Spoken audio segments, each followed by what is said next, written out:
Comment a-t-on appris à l'IA à répondre à toutes les questions? C'est une excellente question. En fait, une IA comme ChatGPT ou Mistral ou tous les autres, ce qu'on appelle les langages de modèles, on n'est pas le seul des langages de modèles justement parce que des modèles de langage, pardon, c'est qu'en fait tout ce qu'ils ont appris, c'est essayer de faire des textes qui sont cohérents.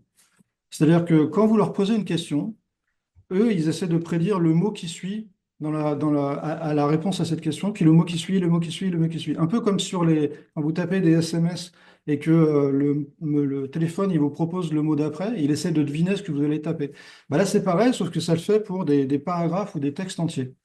Et donc, la machine, on lui a juste, c'est assez marrant la façon dont elle apprend, c'est on lui donne des livres et on lui dit, tiens, tu vas te cacher des mots et tu vas essayer de les deviner. Comme les exercices dans les textes à trous, par exemple, qu'ils peuvent avoir en classe. Exactement, tout à D'accord. fait.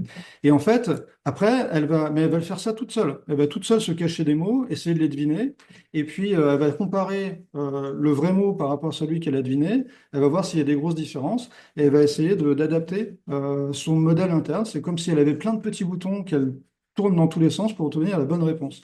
Et elle fait ça des millions de fois, sur des millions de livres. Et à la fin, en fait, elle est capable de, quelque part, remplir n'importe quel texte à trous. Et donc, notamment, bah, quand vous lui posez une question, bah, elle considère que le mot d'après, c'est un trou. Donc, elle le remplit. Puis, une fois qu'elle a rempli ce trou-là, bah, elle va considérer il y a un trou après, elle va continuer à le remplir comme ça.